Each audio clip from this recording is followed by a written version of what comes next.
Visto desde arriba, parece el cráter producido por el aterrizaje de un enorme platillo volante, pero en realidad es una de las más productivas minas de diamantes a cielo abierto del mundo.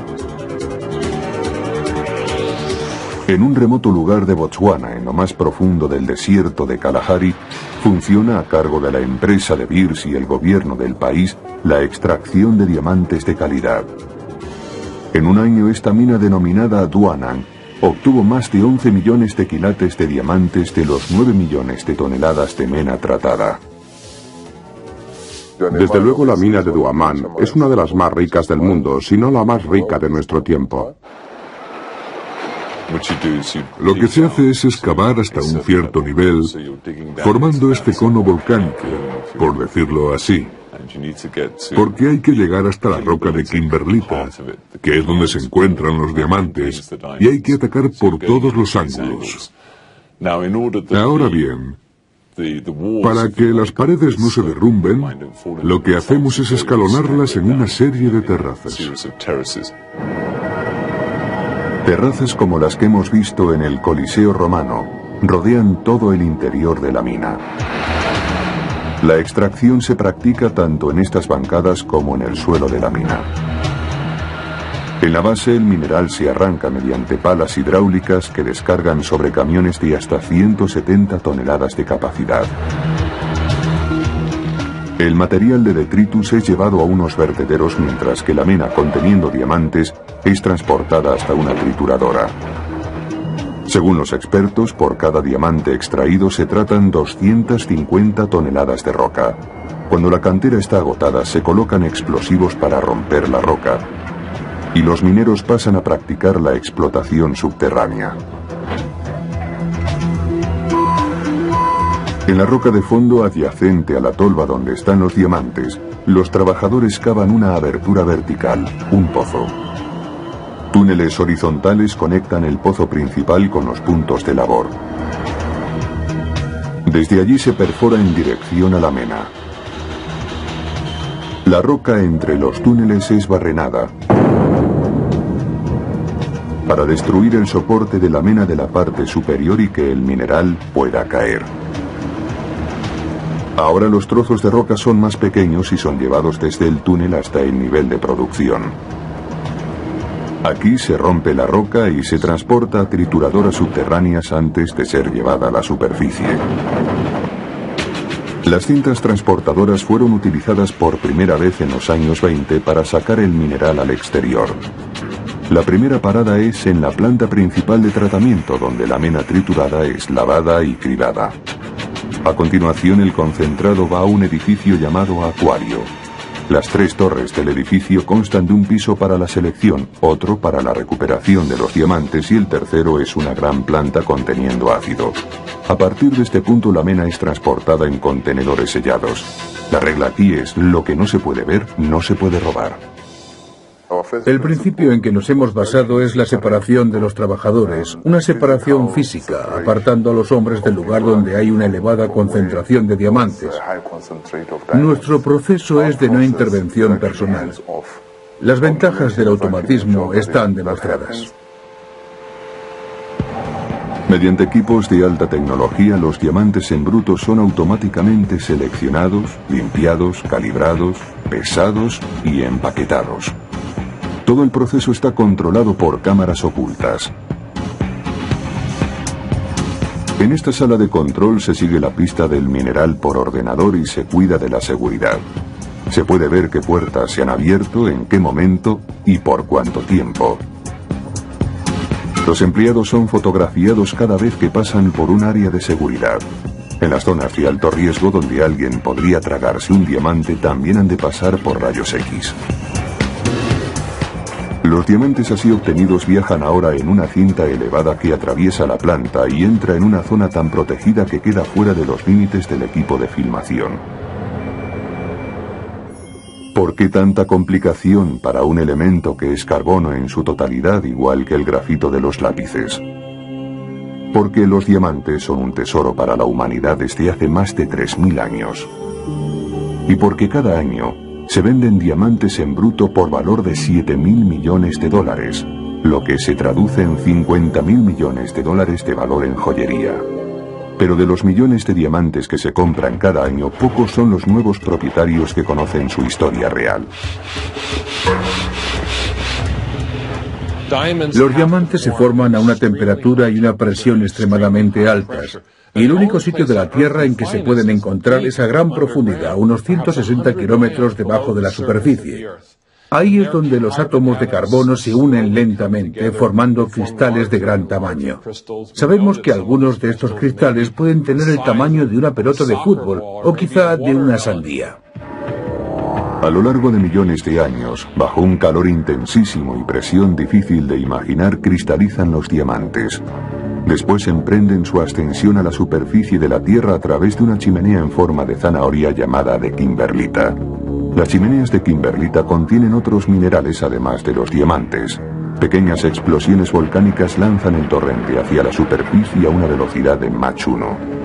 La famosa chimenea de Kimberley en África del Sur, descubierta a finales de los años 80, tenía un diámetro de 15.000 metros cuadrados y 12.000 metros de profundidad. Nuestro conocimiento sobre los diamantes lo hemos ido adquiriendo poco a poco. En 1772 el químico francés Antoine Lavoisier acabó con el mito de que los diamantes no podían arder. Hizo converger los rayos solares a través de una gran lente circular enfocándolo sobre un pequeño diamante colocado sobre un cuenco de vidrio lleno de oxígeno. Al cabo de unos minutos se formó el humo y el diamante empezó a arder sin llama. Después de un rato solo quedó un montoncito de cenizas, el polvo al polvo, igual que las personas. Descubrió que el diamante se convertía en dióxido de carbono, pero no llegó a realizar el paso siguiente que demostraba que el carbono era el elemento constitutivo del diamante. El diamante es un elemento puro, como el carbono. El descubrimiento de la composición del diamante corresponde al químico británico Smithson Tennant a comienzos del siglo XIX. En una mano cogió una cantidad ya medida de diamantes y en la otra mano la misma medida de grafito o carboncillo. Quemó los dos montones de la misma forma que lo había hecho Lavoisier y demostró que en cada caso se producía exactamente la misma cantidad de dióxido de carbono. Esto probó, sin lugar a dudas, que tanto el diamante como el negro grafito, el suave material de los lápices, eran químicamente idénticos, a pesar de su apariencia tan diferente. La fecha de nacimiento de un diamante fue un misterio hasta la década de 1880 porque, pasada cierta fecha, el carbono ya no puede ser datado. Pero los científicos aprendieron a datar los restos minerales encontrados dentro de la piedra. Se descubrió que los diamantes eran mucho más antiguos que la kimberlita donde se alojaban. La kimberlita es solo el huésped de los diamantes, el vehículo utilizado para ascender a la superficie de la Tierra. Con 3.300 millones de años, los diamantes son casi tan antiguos como la misma Tierra. En la India, los primeros mineros del diamante en el siglo IV a.C. solo veían algo que brillaba. Los hombres que extraían grava del río Krishna en el sur de la India creían que los diamantes nacían en la arena. Pasada la estación lluviosa, la gente bajaba en tropel a los bancos del río para cribar la arena o el material que fuera en busca de diamantes. Se creía que el diamante en bruto, que tiene el aspecto de un trozo de vidrio sucio, tenía propiedades mágicas. Estas recorrían toda la gama, desde resucitar a animales muertos, decirte si tu pareja cometía adulterio, hacer invisible al que lo llevase, dar ánimos, apagar incendios, cualquier cosa que se pueda uno imaginar. La productividad de diamantes en la India alcanzó su cenit en el siglo XVI con una producción máxima entre 50.000 y 100.000 quilates. Pero ese volumen casi se eclipsó por el descubrimiento de grandes depósitos diamantíferos en Brasil en 1725 a las orillas del río Dos Marinos. Con una batea de madera se conseguía apartar la arena y la arcilla, seleccionándose los diamantes a mano entre los minerales pesados. Se ha calculado que entre 1730 y 1822, Brasil produjo diamantes por valor de casi 3 millones de quilates. Pero ni Brasil ni la India alcanzaban el flujo de diamantes encontrado en otra remota parte del planeta. La carrera por los diamantes de Sudáfrica. En 1866, la fiebre despertada por los diamantes de Sudáfrica estaba en la portada de todos los periódicos. Comenzó cuando Aramis Jacobs, a sus 15 años, encontró una piedra traslúcida en la granja de su padre en la orilla meridional del río Orange. La piedra era un diamante de 21 quilates. Todo el mundo quería ir a Sudáfrica, pero los transportes no eran buenos en aquel tiempo y tardaban 3 o 4 meses en llegar. En un año, una enfebrecida mezcla de veteranos de la guerra civil, europeos del este y del oeste y canadienses, doblaron el Cabo de Buena Esperanza en busca de diamantes. Los peones negros tenían que hacer el trabajo sucio, aunque también los blancos tenían que bregar. Todo el mundo trabajaba bajo el sol, con las moscas alrededor y en aguas residuales. Los diamantes se lavaban a mano entre las piedras de aluvión del río. Al cabo de un tiempo la gente empezó a desplazarse hacia el campo, lejos de los ríos, con la esperanza de encontrar también allí diamantes. Y los encontraron. En 1869 nació la práctica de la excavación en seco para buscar diamantes. Estas imágenes fueron filmadas en 1917 por Thomas Edison en Kimberley, África del Sur. Cuanta más profundidad se alcanzaba, más claro se veía que los diamantes salían de la tierra, no llegaban allí desde los ríos. Quizá fuera la roca madre. A 32 kilómetros hacia el norte, había una granja propiedad de unos holandeses de nombre De Beers. En esa propiedad los mineros encontraron diamantes en bruto de un tamaño como nunca antes se había visto. Thomas Edison filmó la zona que los mineros llamaban Kimberley. Era una ciudad en expansión. Un inglés de 17 años y delicada salud, pero muy ambicioso, atendió la llamada de su hermano mayor y viajó a Kimberley. Su nombre era Cecil Rhodes. Cecil Rhodes es recordado como dos personas en una. Por una parte era un gran aventurero. Fue muy activo ampliando los territorios del Imperio Británico de su tiempo. Pero también se le recordará como un gran empresario. Y un hombre empeñado en no ser minero. Era muy peligroso. Murió mucha gente. Hay testimonios de enormes rocas que caían montaña abajo sepultando a los mineros. Hubo hombres que cuando bajaron a trabajar a un pozo, encontraron allí los cuerpos sin vida de otros mineros. Eran miles los individuos que trabajaban en la excavación. Había mucho caos. Imagínese usted algo parecido a la fiebre del oro. Aquella era una auténtica ciudad del salvaje oeste. Y para hacerlo aún más peligroso, solo faltaba la dinamita que empezó a usarse en la minería en 1900. El territorio estaba dividido en prospecciones de 10,3 metros cuadrados, separadas entre sí por carreteras. Se dice que fue la mayor excavación manual de la historia de la humanidad, incluyendo Babilonia y Egipto. Esos cientos de metros constituían un laberinto de filones y la amarillenta tierra de Kimberley empezó a colapsarse. La gente se estaba quedando sin agua y Cecil Rhodes se hizo con el único pozo en 1000 kilómetros a la redonda. Gracias al pozo ganó una fortuna. Los frecuentes derrumbamientos atemperaron las esperanzas de una riqueza fácil. Los mineros que se marchaban vendían sus concesiones a Cecil Rhodes. En medio de ese caos, Cecil Rhodes vio que la mejor manera de llevar adelante la industria del diamante, evitando su destrucción allí y entonces, era crear una asociación de todos los productores. A la edad de 27 años, Rhodes era el mayor propietario minero de Kimberley. Cuando los hermanos De Beers vendieron su granja por apenas 6.000 libras, dejaron atrás solo su nombre. Cecil Rhodes se apropió del nombre De Beers para exprimir a su auténtico y único competidor, Barney Barnato. La estrategia de cada uno de ellos era totalmente diferente, porque Barnato poseía más dinero que Rhodes en aquel momento. Rhodes presionó para asociarse con Barnato, a lo que siguió una batalla financiera y al final quien ganó fue Rhodes. Fusionó los holdings de ambos en la De Beers Consolidated Diamond Mining. Con la posterior compra de la famosa Deutsche Bahn and Bulfontein Diamond Pipe Mines, Rhodes controlaba a principios de siglo más del 95% de los diamantes del mundo. Para asegurar el valor presente y futuro de los diamantes, Cecil Rhodes inició un movimiento hacia el control centralizado de su producción y puesta en venta, un movimiento sin precedentes en la economía mundial.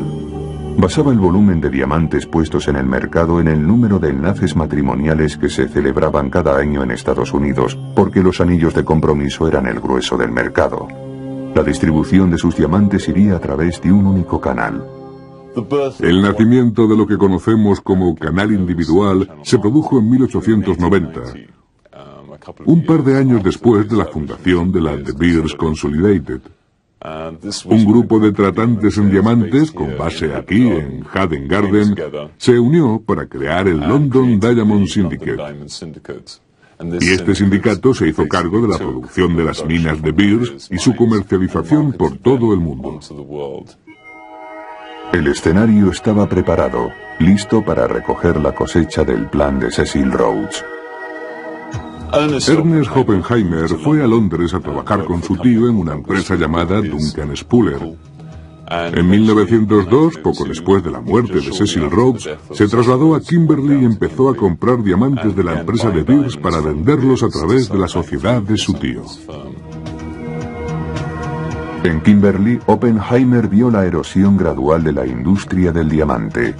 El canal individual funcionaba siempre que África del Sur produjese el 95% de los diamantes del mundo, pero nuevas producciones en Angola, el Congo y Namibia ponían también diamantes en el mercado, lo que forzaría una bajada de los precios.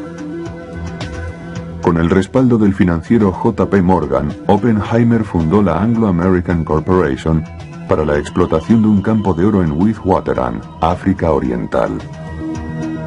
Entretanto, el inicio de la Primera Guerra Mundial provocó un descenso en la industria del diamante. El dinero se gastaba en productos básicos, no en diamantes. Cuando Oppenheimer regresó a África del Sur en la década de 1920, se encontraba en buena posición para comprar algunas concesiones diamantíferas en la costa occidental de Namibia.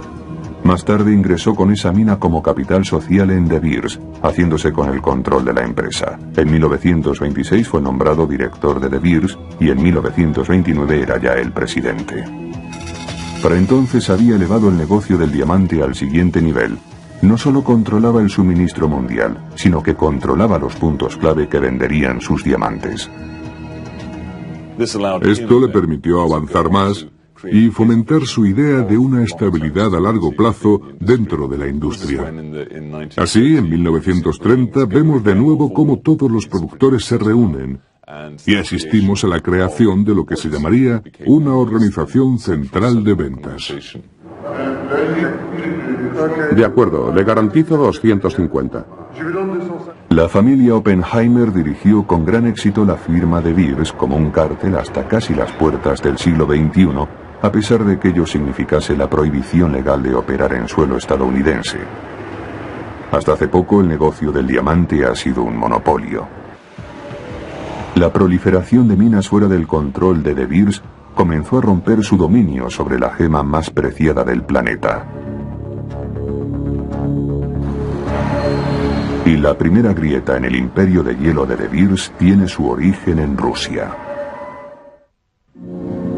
La familia Oppenheimer había controlado el suministro mundial de diamantes durante casi medio siglo hasta la aparición de la Rusia comunista en 1947.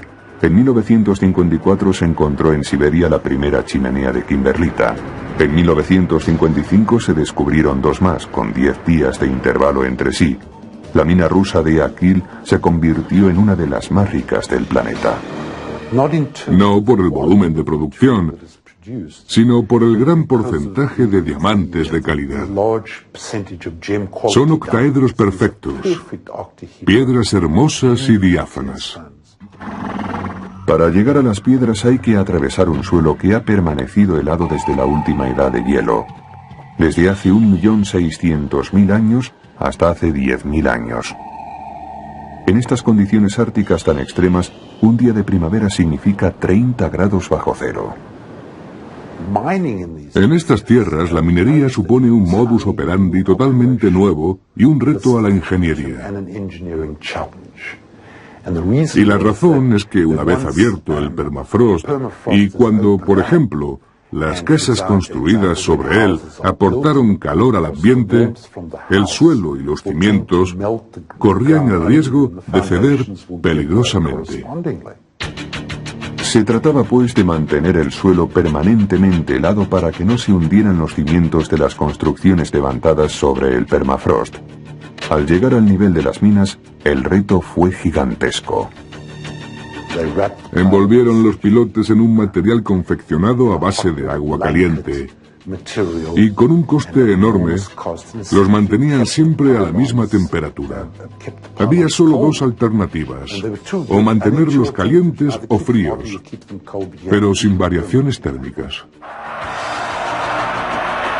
La Unión Soviética amenazaba con inundar los mercados con sus diamantes. De Beers se movió con rapidez y compró todo el stock que poseían. Este acuerdo terminó en 1991 tras la caída del Imperio Soviético. Mientras una parte de la producción de diamantes sigue con De Beers, un porcentaje se vende ahora fuera del cártel, debilitando su posición de únicos suministradores fiables de diamantes de calidad. La última entrada en esta industria multibillonaria ha tenido lugar en Canadá. En la década de 1970, un geólogo de la Columbia Británica comenzó a recoger muestras en la tundra del noroeste de Canadá. Los escépticos lo tildaron de loco, pero Chuck Fipke era un auténtico Indiana Jones que siguió el rastro de la kimberlita hasta encontrar su nacimiento en el fondo de un lago. En 1985, yo estaba cogiendo muestras justo allí, en esa parte de ahí enfrente. Y cuando llevamos las muestras al laboratorio de Kelowna, vimos que contenían alrededor de 5.000 peridotitas y unos 1.700 dióxidos de cromo, minerales que afloran en la kimberlita diamantífera. Con el dinero que le prestaron amigos, compañeros de clase, Fipke y otro geólogo llamado Stu Bluson delimitaron con estacas un área poco menor que Rhode Island. Tras años de fracaso y a menudo al borde de la ruina, el tenaz Fipke consiguió el éxito. Ahora asociado con BHP Minerals, una enorme empresa minera, la mina canadiense denominada Acatai produce cerca del 4% de los diamantes del planeta por su peso y el 5% por su valor. Las chimeneas están en el fondo de los lagos y para prepararlos para la extracción se vaciaron de peces y se drenaron. Básicamente se excavó un gran agujero, un agujero que tiene que ser mayor que la chimenea, como es lógico, porque hay que construir también una carretera de acceso. Utilizando una pala a vapor de 3 pisos de altura se extraen toneladas de mena del antiguo lecho del lago, descargándolos en un enorme camión. Cerca de la planta la mena pasa por una serie de cribas y rodillos y otros equipos que la desmenuzan. Por supuesto no hay que hacer un triturado fino para evitar deshacer los diamantes.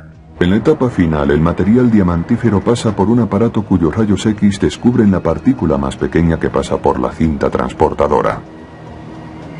Los diamantes son fluorescentes, pero no son los únicos en pasar por rayos X. También las personas deben pasar por los rayos X. Y las botas que llevan puestas. Te colocan tras un aparato que te mira todo el cuerpo, para comprobar que no llevas diamantes encima.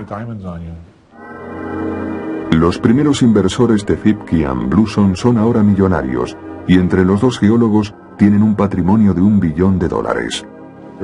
Siguen llevando los mismos zapatos y pantalones gastados. Parece que nada les afecta.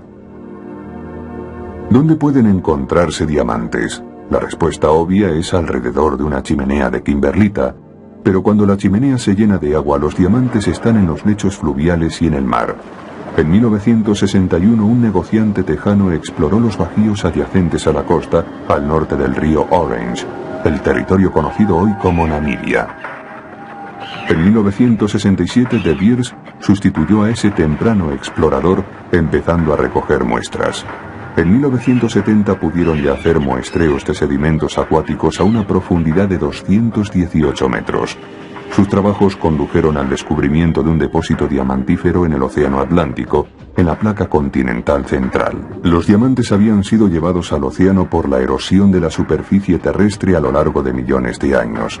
En 10 años, De Beers había conseguido en el Atlántico más de 400.000 quilates de diamantes, trabajando a una profundidad máxima de 170 metros.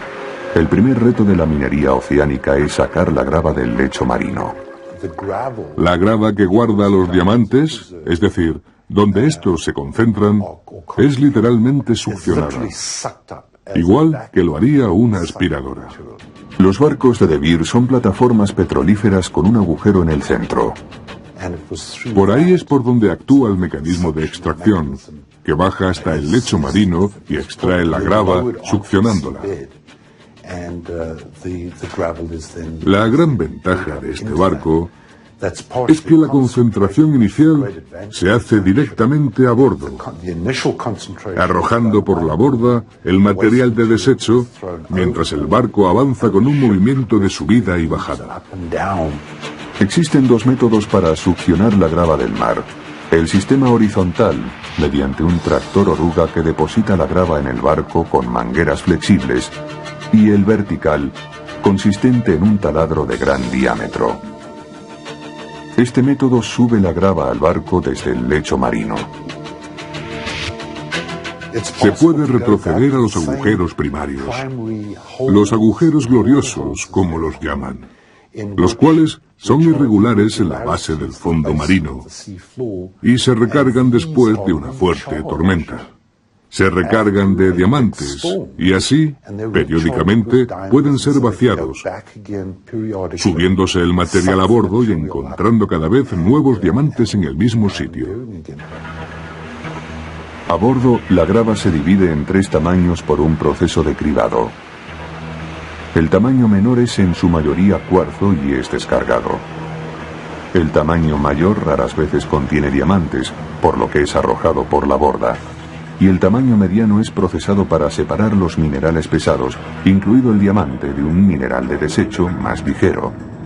Este concentrado pasa por rayos X, separándose los fluorescentes diamantes del resto del material.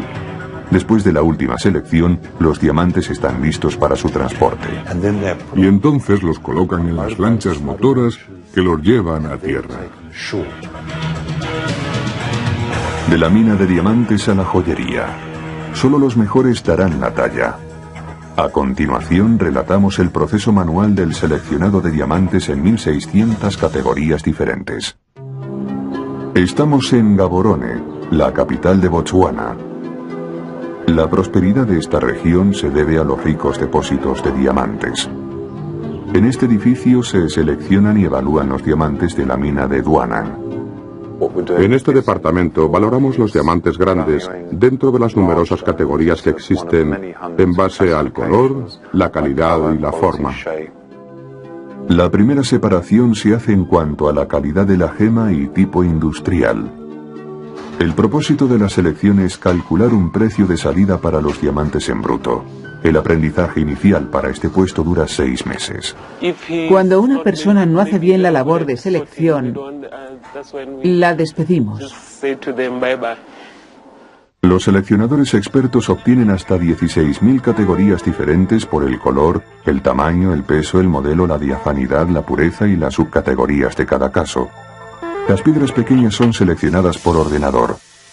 Los seleccionadores se enfrentaban a la llamada carrera del diamante de minas, que incluía todas las clasificaciones.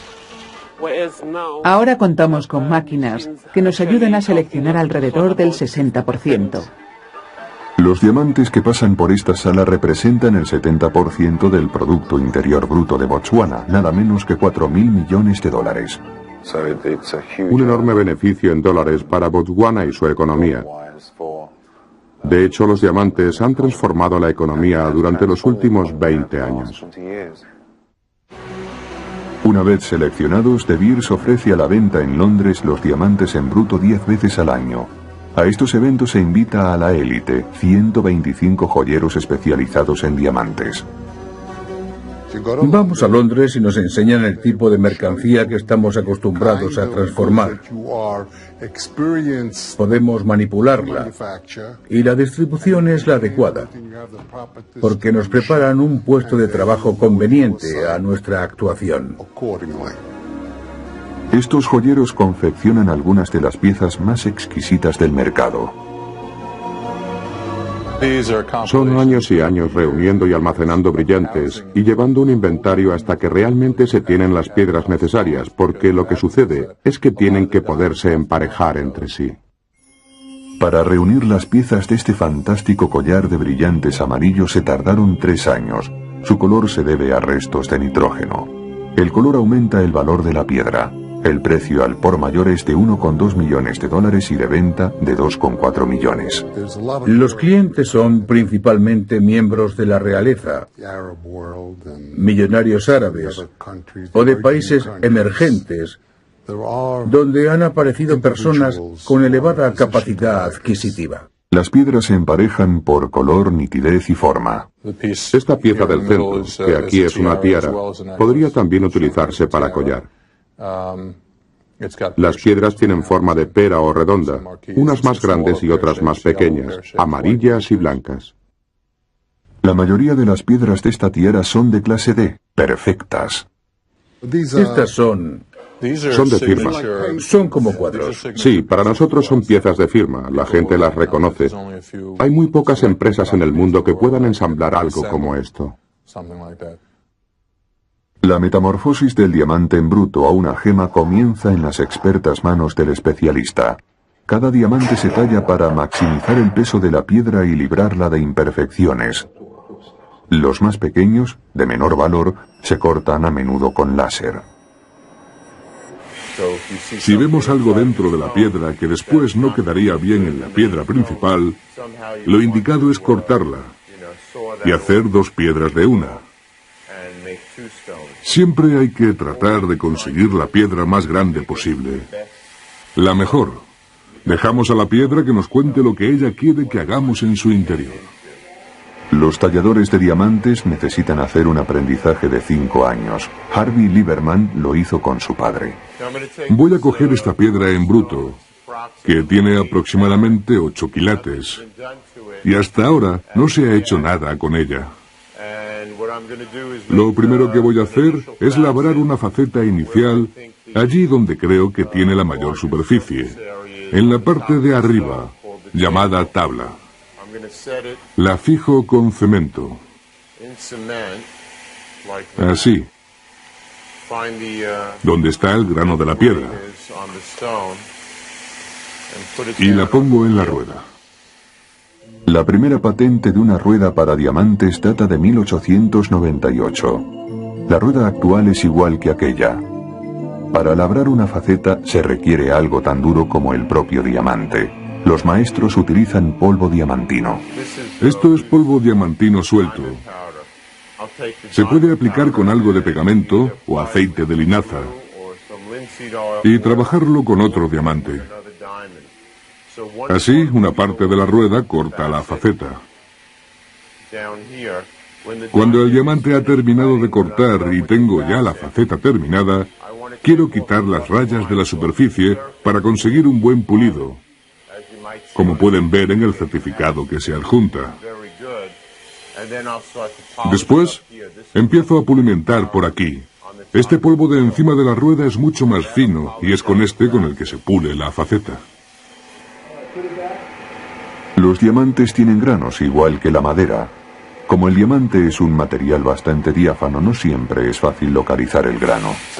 Como es una superficie natural, viva y muy dura, cuando tiene un mal día y no quiere cortar, lo pasamos francamente mal. Mientras otras etapas de la industria del diamante han cambiado con la tecnología, el arte de la talla sigue estando en manos del maestro.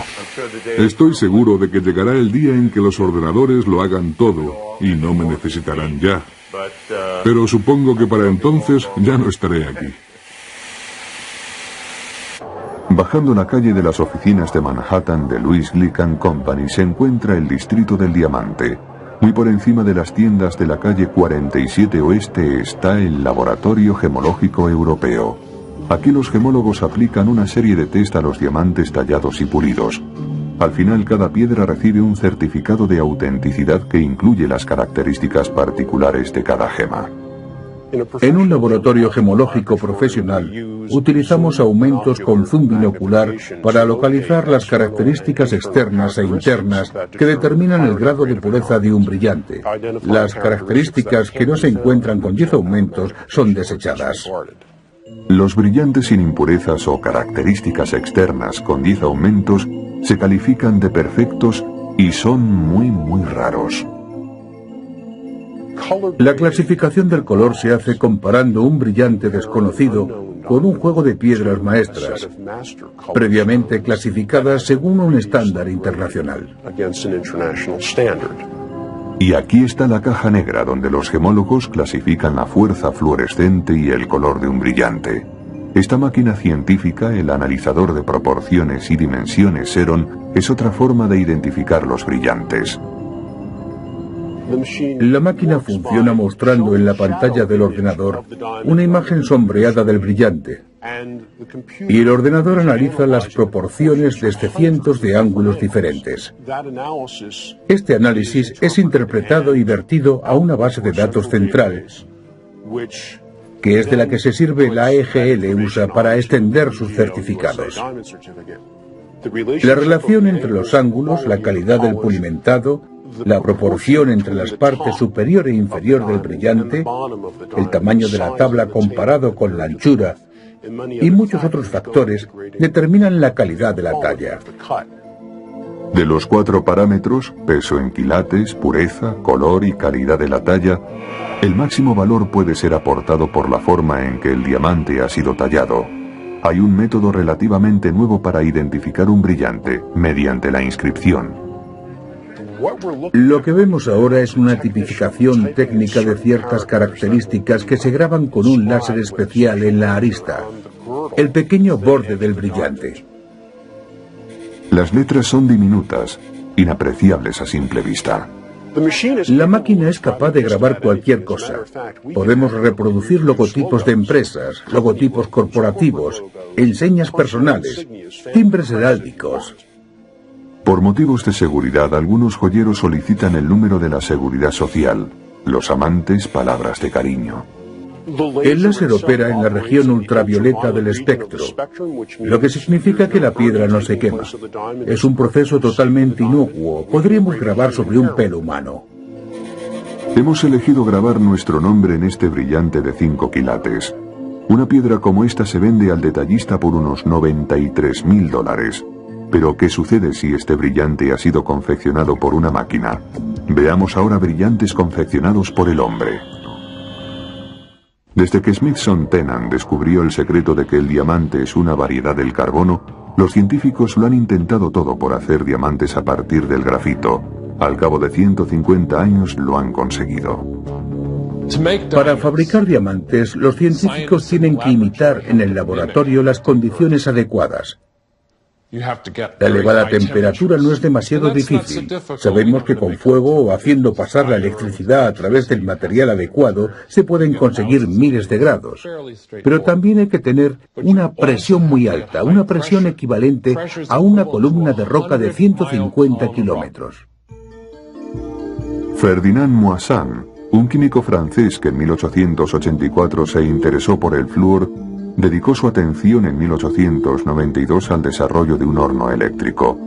En un experimento con carbono, Moissan afirmó en 1893 haber sintetizado diamantes en su horno, trabajo por el que ganó el premio Nobel.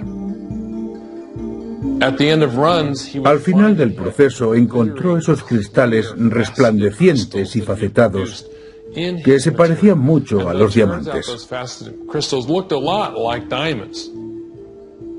Entonces Moissan dijo: he fabricado diamantes, y como había ganado el premio Nobel, todo el mundo le creyó. Lo que en realidad obtuvo Moissan fue carburo de silicio, ahora llamado moisanita.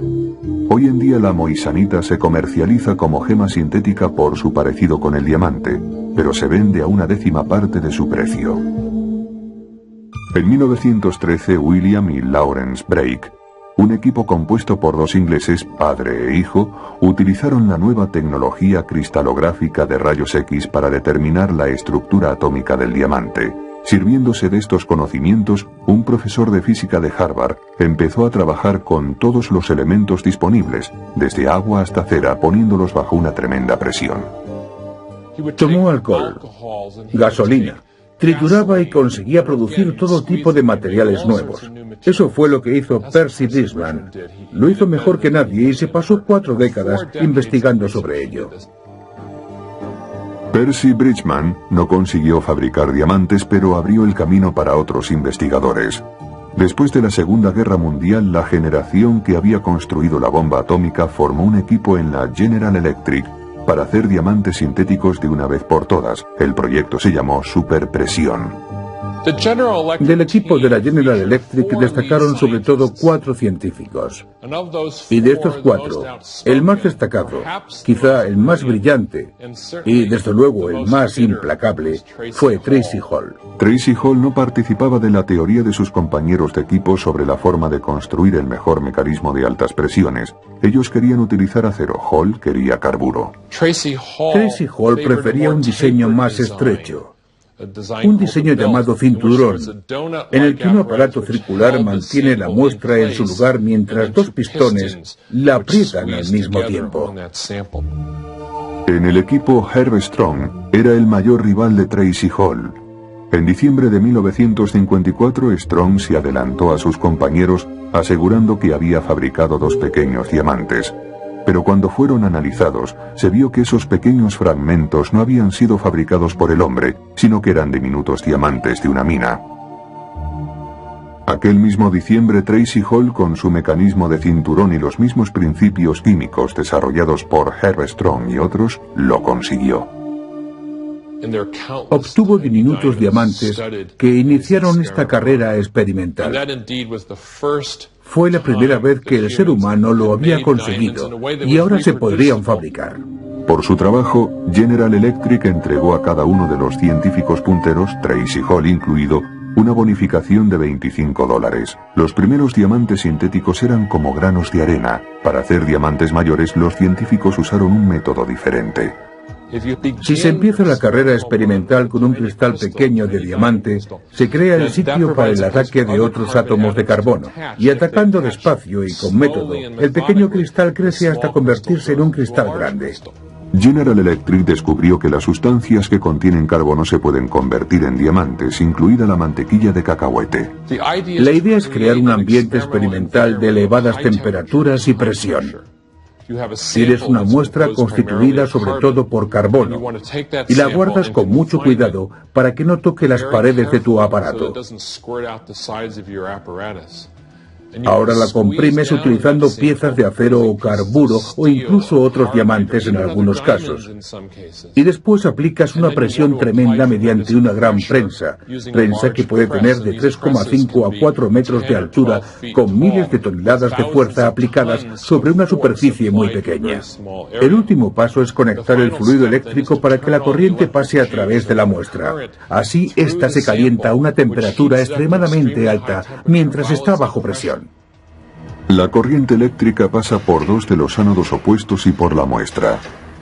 En pocos minutos, la presión y la temperatura operan el milagro. Con un martillo se golpea el cubo, ahora más pequeño y de color gris por el calor.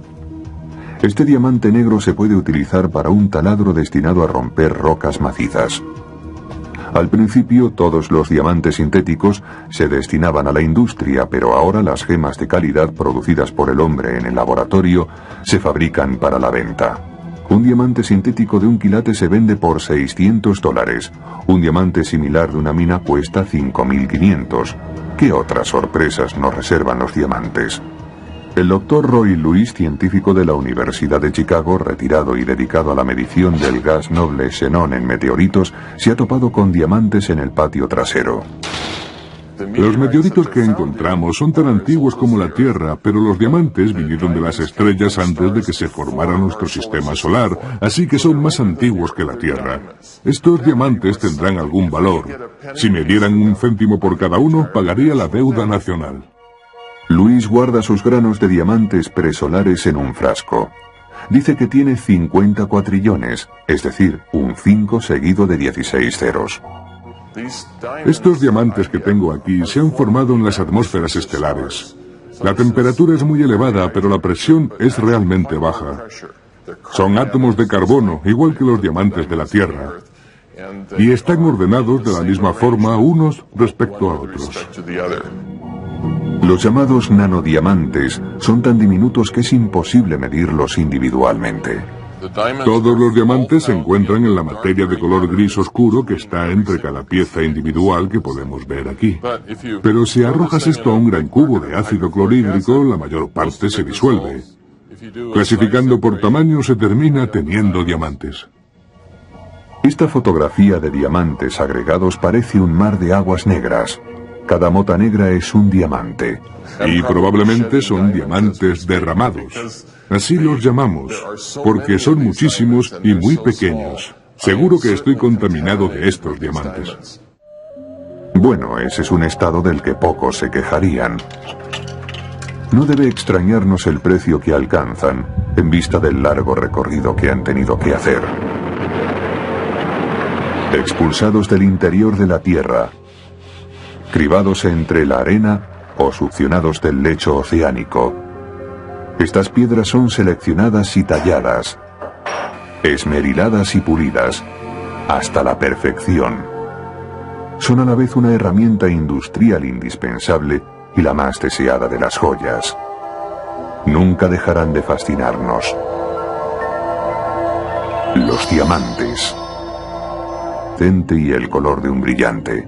Esta máquina científica, el analizador de proporciones y dimensiones Xeron, es otra forma de identificar los brillantes. La máquina funciona mostrando en la pantalla del ordenador una imagen sombreada del brillante. Y el ordenador analiza las proporciones desde cientos de ángulos diferentes. Este análisis es interpretado y vertido a una base de datos central, que es de la que se sirve la AEGL USA para extender sus certificados.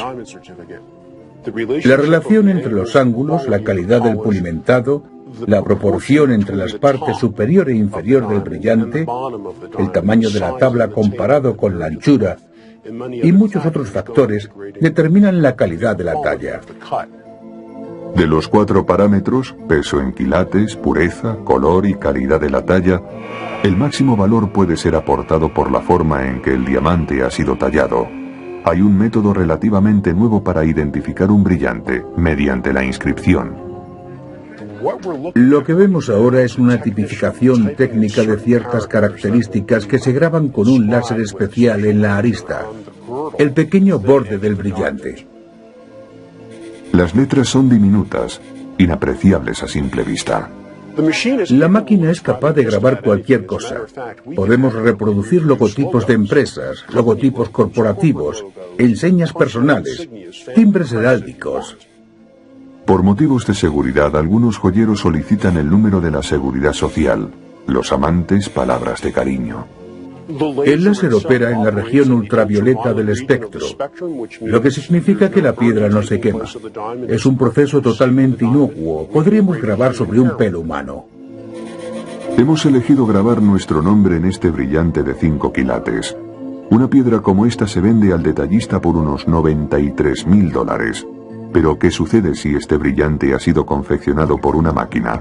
Veamos ahora brillantes confeccionados por el hombre. Desde que Smithson Tennant descubrió el secreto de que el diamante es una variedad del carbono, los científicos lo han intentado todo por hacer diamantes a partir del grafito. Al cabo de 150 años lo han conseguido. Para fabricar diamantes, los científicos tienen que imitar en el laboratorio las condiciones adecuadas. La elevada temperatura no es demasiado difícil. Sabemos que con fuego o haciendo pasar la electricidad a través del material adecuado se pueden conseguir miles de grados. Pero también hay que tener una presión muy alta, una presión equivalente a una columna de roca de 150 kilómetros.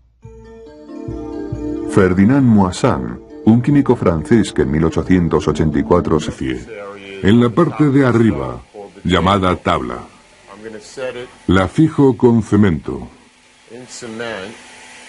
Así, donde está el grano de la piedra. Y la pongo en la rueda. La primera patente de una rueda para diamantes data de 1898. La rueda actual es igual que aquella. Para labrar una faceta se requiere algo tan duro como el propio diamante. Los maestros utilizan polvo diamantino. Esto es polvo diamantino suelto. Se puede aplicar con algo de pegamento o aceite de linaza y trabajarlo con otro diamante. Así, una parte de la rueda corta la faceta. Cuando el diamante ha terminado de cortar y tengo ya la faceta terminada, quiero quitar las rayas de la superficie para conseguir un buen pulido, como pueden ver en el certificado que se adjunta. Después, empiezo a pulimentar por aquí. Este polvo de encima de la rueda es mucho más fino y es con este con el que se pule la faceta. Los diamantes tienen granos igual que la madera. Como el diamante es un material bastante diáfano, no siempre es fácil localizar el grano. Como es una superficie natural, viva y muy dura, cuando tiene un mal día y no quiere cortar, lo pasamos francamente mal. Mientras otras etapas de la industria del diamante han cambiado con la tecnología, el arte de la talla sigue estando en manos del maestro. Estoy seguro de que llegará el día en que los ordenadores lo hagan todo y no me necesitarán ya. Pero supongo que para entonces ya no estaré aquí.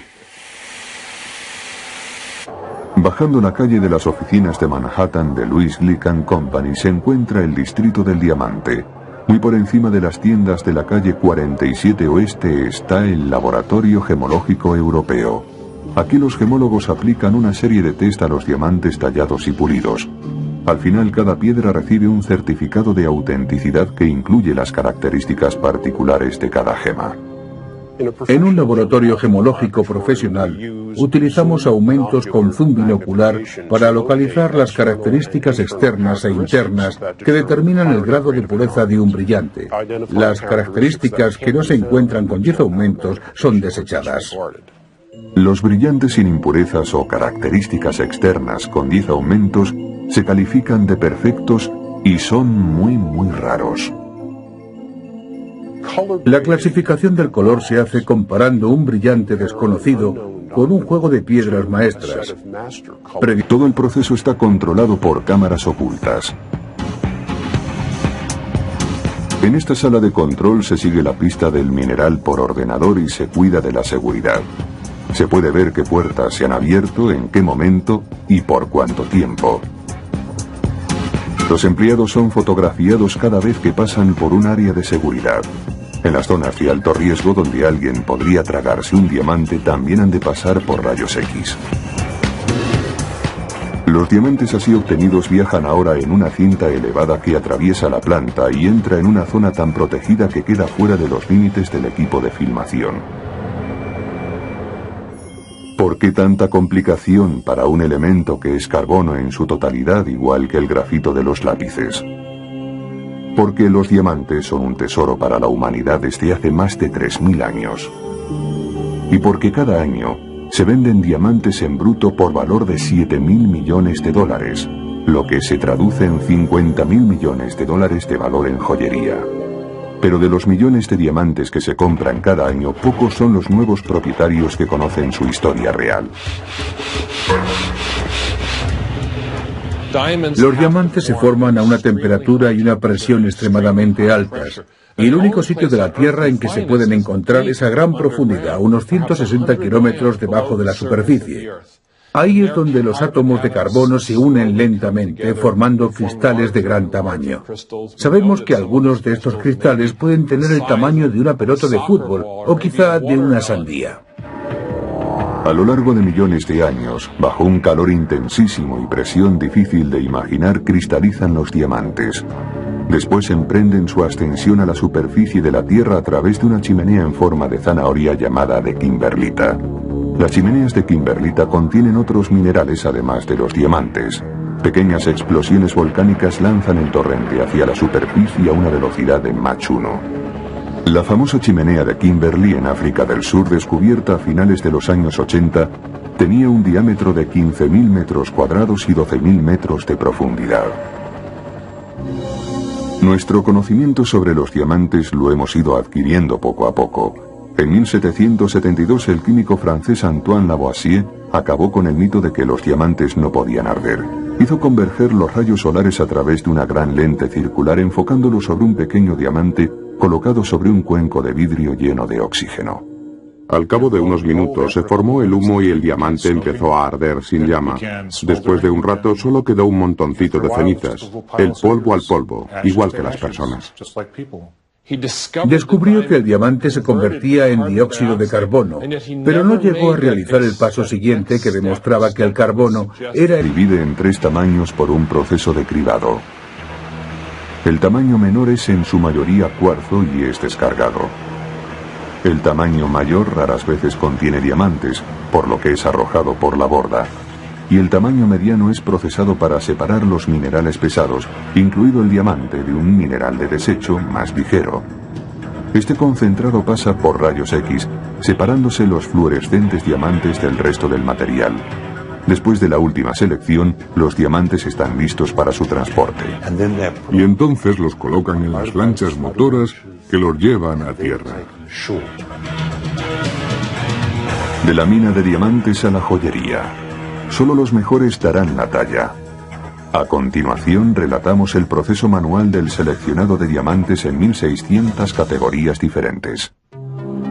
Estamos en Gaborone, la capital de Botswana. La prosperidad de esta región se debe a los ricos depósitos de diamantes. En este edificio se seleccionan y evalúan los diamantes de la mina de Duanan.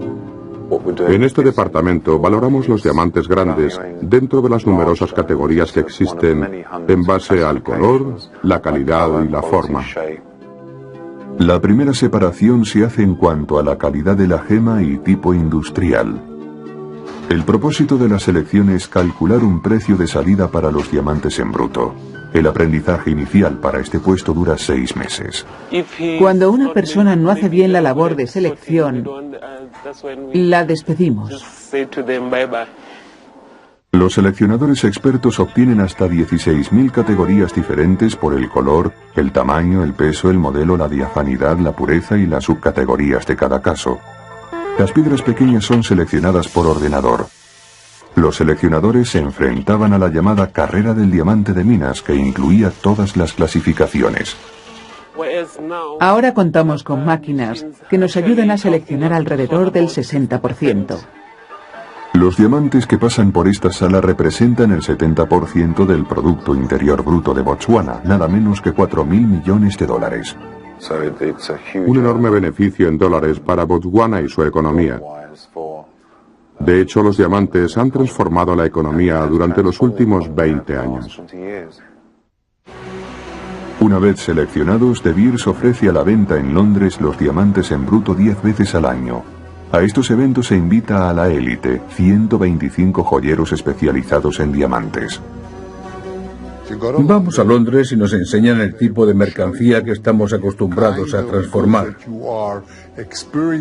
Podemos manipularla y la distribución es la adecuada, porque nos preparan un puesto de trabajo. En medio de ese caos, Cecil Rhodes vio que la mejor manera de llevar adelante la industria del diamante, evitando su destrucción allí y entonces, era crear una asociación de todos los productores.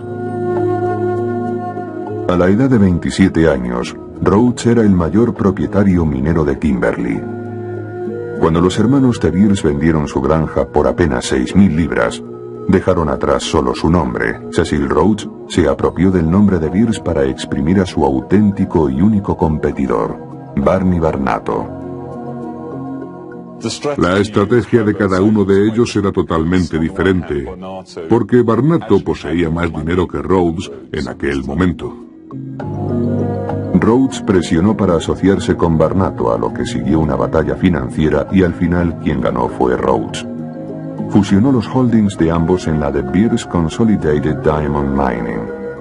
Con la posterior compra de la famosa Deutsche Bahn and Bulfontein Diamond Pipe Mines, Rhodes controlaba a principios de siglo más del 95% de los diamantes del mundo.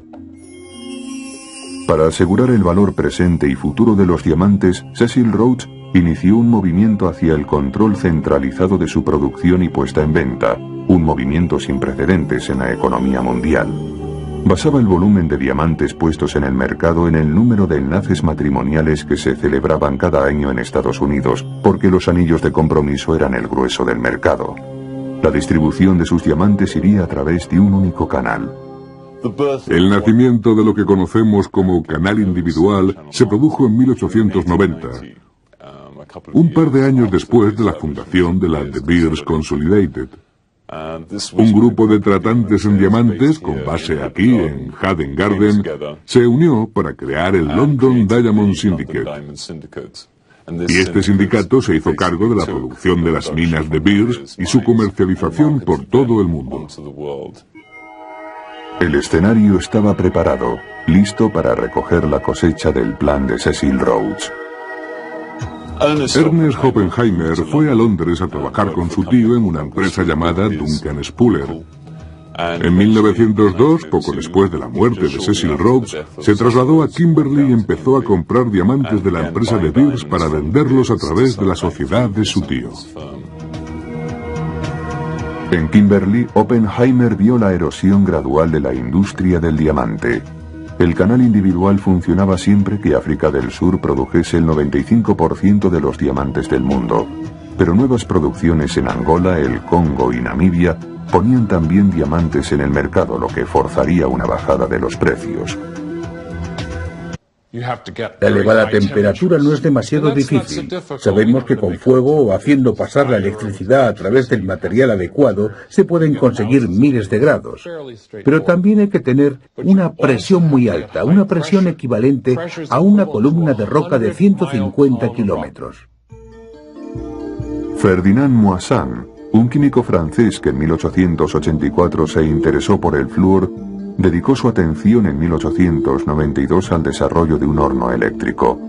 En un experimento con carbono, Moissan afirmó en 1893 haber sintetizado diamantes en su horno, trabajo por el que ganó el premio Nobel. Al final del proceso encontró esos cristales resplandecientes y facetados que se parecían mucho a los diamantes. Entonces Moissan dijo: he fabricado diamantes, y como había ganado el premio Nobel, todo el mundo le creyó. Lo que en realidad obtuvo Moissan fue carburo de silicio, ahora llamado moissanita. Hoy en día la moissanita se comercializa como gema sintética por su parecido con el diamante, pero se vende a una décima parte de su precio.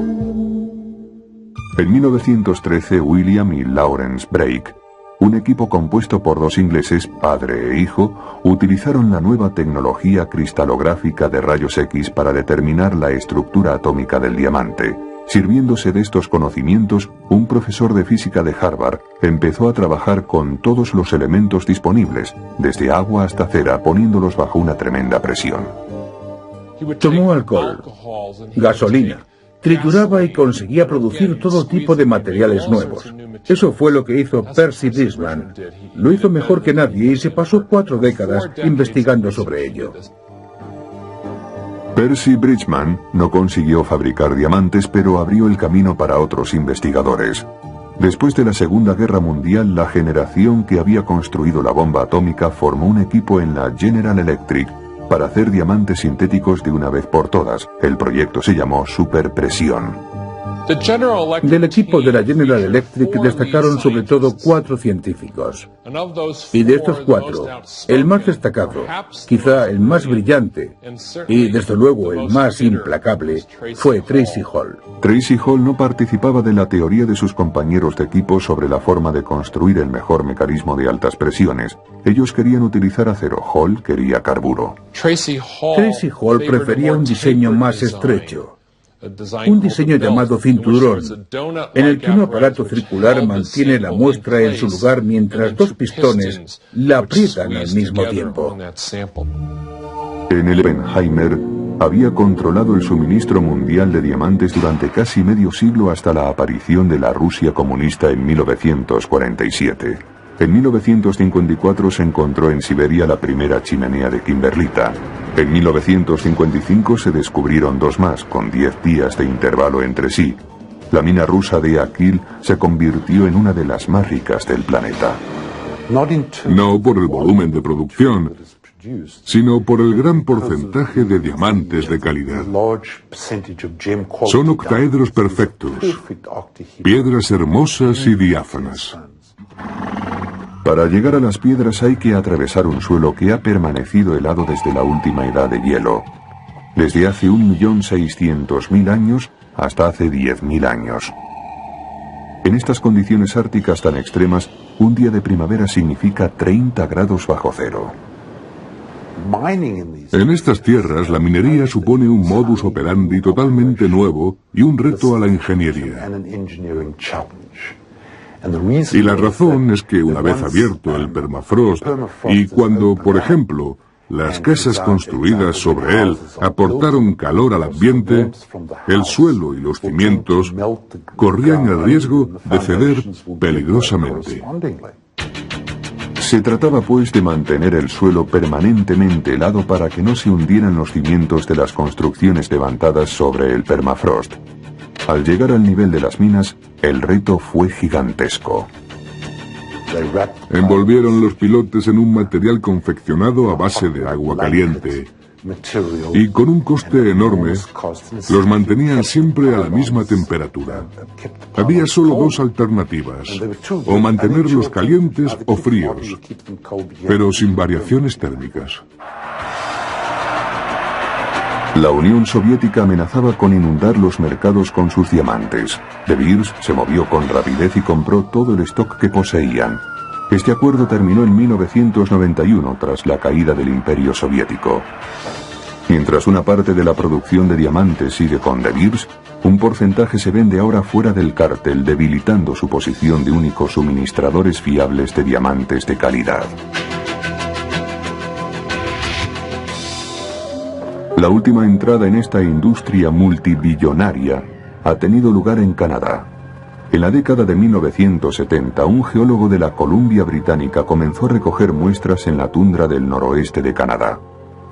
Los escépticos lo tildaron de loco, pero Chuck Fipke era un auténtico Indiana Jones que siguió el rastro de la kimberlita hasta encontrar su nacimiento en el fondo de un lago. En 1985, yo estaba cogiendo muestras. Te colocan tras un aparato que te mira todo el cuerpo para comprobar que no llevas diamantes encima. Los primeros inversores de Fipke y Bluson son ahora millonarios, y entre los 2 geólogos tienen un patrimonio de $1 billón. Siguen llevando los mismos zapatos y pantalones gastados. Parece que nada les afecta. ¿Dónde pueden encontrarse diamantes? La respuesta obvia es alrededor de una chimenea de kimberlita, pero cuando la chimenea se llena de agua, los diamantes están en los lechos fluviales y en el mar. En 1961, un negociante tejano exploró los bajíos adyacentes a la costa, al norte del río Orange, el territorio conocido hoy como Namibia. En 1967, De Beers sustituyó a ese temprano explorador, empezando a recoger muestras. En 1970 pudieron ya hacer muestreos de sedimentos acuáticos a una profundidad de 218 metros. Sus trabajos condujeron al descubrimiento de un depósito diamantífero en el Océano Atlántico, en la placa continental central. Los diamantes habían sido llevados al océano por la erosión de la superficie terrestre a lo largo de millones de años. En 10 años, De Beers había conseguido en el Atlántico más de 400.000 quilates de diamantes, trabajando a una profundidad máxima de 170 metros. El primer reto de la minería oceánica es sacar la grava del lecho marino. La grava que guarda los diamantes, es decir, donde estos se concentran, es literalmente succionada, igual que lo haría una aspiradora. Los barcos de De Beers son plataformas petrolíferas con un agujero en el centro. Por ahí es por donde actúa el mecanismo de extracción, que baja hasta el lecho marino y extrae la grava, succionándola.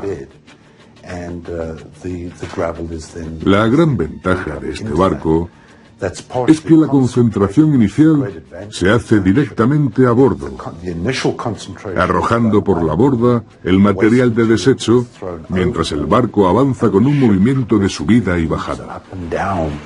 Existen dos métodos para succionar la grava del mar. El sistema horizontal, mediante un tractor oruga que deposita la grava en el barco con mangueras flexibles, y el vertical, consistente en un taladro de gran diámetro.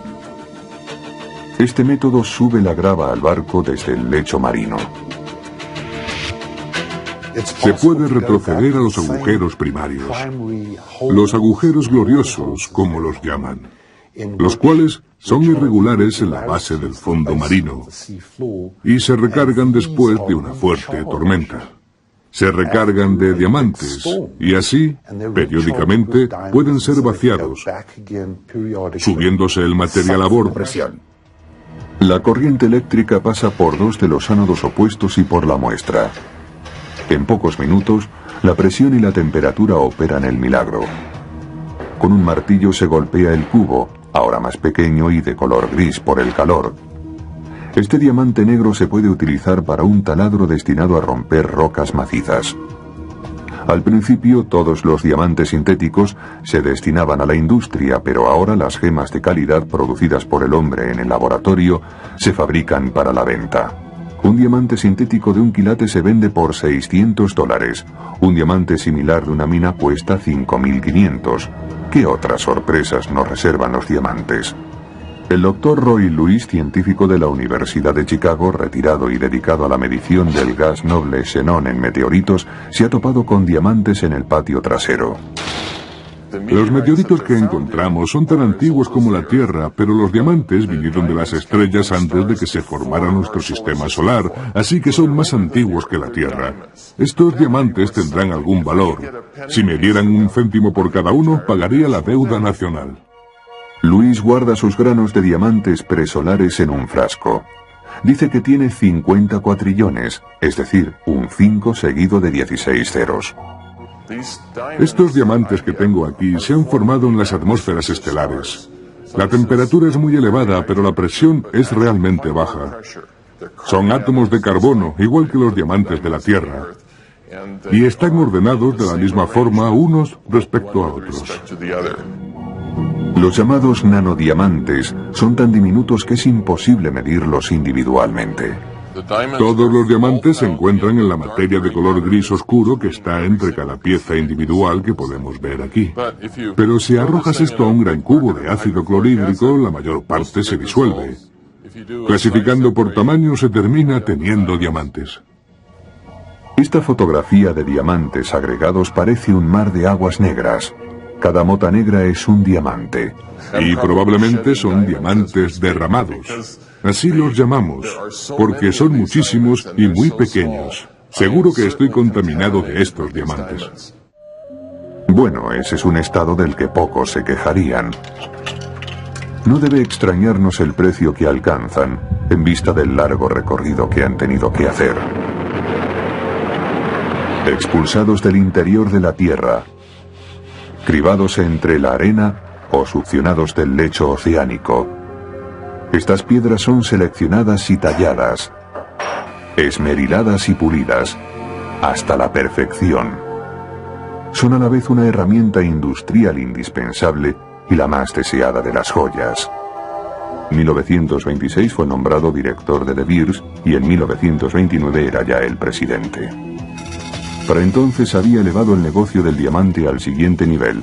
No solo controlaba el suministro mundial, sino que controlaba los puntos clave que venderían sus diamantes. Esto le permitió avanzar más y fomentar su idea de una estabilidad a largo plazo dentro de la industria. Así, en 1930 vemos de nuevo cómo todos los productores se reúnen y asistimos a la creación de lo que se llamaría una organización central de ventas. De acuerdo, le garantizo 250. La familia Oppenheimer dirigió con gran éxito la firma de Beers como un cártel hasta casi las puertas del siglo XXI, a pesar de que ello significase la prohibición legal de operar en suelo estadounidense. Hasta hace poco el negocio del diamante ha sido un monopolio. La proliferación de minas fuera del control de De Beers comenzó a romper su dominio sobre la gema más preciada del planeta. Y la primera grieta en el imperio de hielo de De Beers tiene su origen en Rusia. La familia Oppenheimer había controlado el suministro mundial de diamantes durante casi medio siglo hasta la aparición de la Rusia comunista en 1947. En 1954 se encontró en Siberia la primera chimenea de kimberlita. En 1955 se descubrieron dos más, con 10 días de intervalo entre sí. La mina rusa de Akil se convirtió en una de las más ricas del planeta. No por el volumen de producción, sino por el gran porcentaje de diamantes de calidad. Son octaedros perfectos, piedras hermosas y diáfanas. Para llegar a las piedras hay que atravesar un suelo que ha permanecido helado desde la última edad de hielo, desde hace 1.600.000 años hasta hace 10.000 años. En estas condiciones árticas tan extremas, un día de primavera significa 30 grados bajo cero. En estas tierras, la minería supone un modus operandi totalmente nuevo y un reto a la ingeniería. Y la razón es que una vez abierto el permafrost y cuando, por ejemplo, las casas construidas sobre él aportaron calor al ambiente, el suelo y los cimientos corrían el riesgo de ceder peligrosamente. Se trataba pues de mantener el suelo permanentemente helado para que no se hundieran los cimientos de las construcciones levantadas sobre el permafrost. Al llegar al nivel de las minas, el reto fue gigantesco. Millones de diamantes que se compran cada año, pocos son los nuevos propietarios que conocen su historia real. Los diamantes se forman a una temperatura y una presión extremadamente altas, y el único sitio de la Tierra en que se pueden encontrar es a gran profundidad, unos 160 kilómetros debajo de la superficie. Ahí es donde los átomos de carbono se unen lentamente, formando cristales de gran tamaño. Sabemos que algunos de estos cristales pueden tener el tamaño de una pelota de fútbol, o quizá de una sandía. A lo largo de millones de años, bajo un calor intensísimo y presión difícil de imaginar, cristalizan los diamantes. Después emprenden su ascensión a la superficie de la Tierra a través de una chimenea en forma de zanahoria llamada de kimberlita. Las chimeneas de kimberlita contienen otros minerales además de los diamantes. Pequeñas explosiones volcánicas lanzan el torrente hacia la superficie a una velocidad de Mach 1. La famosa chimenea de Kimberley en África del Sur, descubierta a finales de los años 80, tenía un diámetro de 15.000 metros cuadrados y 12.000 metros de profundidad. Nuestro conocimiento sobre los diamantes lo hemos ido adquiriendo poco a poco. En 1772 el químico francés Antoine Lavoisier acabó con el mito de que los diamantes no podían arder. Hizo converger los rayos solares a través de una gran lente circular enfocándolo sobre un pequeño diamante colocado sobre un cuenco de vidrio lleno de oxígeno. Al cabo de unos minutos se formó el humo y el diamante empezó a arder sin llama. Después de un rato solo quedó un montoncito de cenizas, el polvo al polvo, igual que las personas. Descubrió que el diamante se convertía en dióxido de carbono, pero no llegó a realizar el paso siguiente que demostraba que el carbono era el elemento constitutivo del diamante. El diamante es un elemento puro, como el carbono. El descubrimiento de la composición del diamante corresponde al químico británico Smithson Tennant a comienzos del siglo XIX. En una mano cogió una cantidad ya medida de diamantes y en la otra mano la misma medida de grafito o carboncillo. Quemó los dos montones de la misma forma que lo había hecho Lavoisier y demostró que en cada caso se producía exactamente la misma cantidad de dióxido de carbono.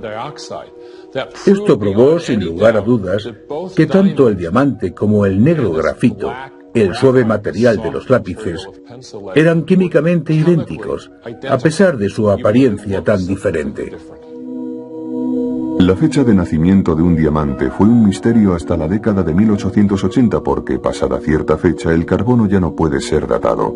Pero los científicos aprendieron a datar los restos minerales encontrados dentro de la piedra. Se descubrió que los diamantes eran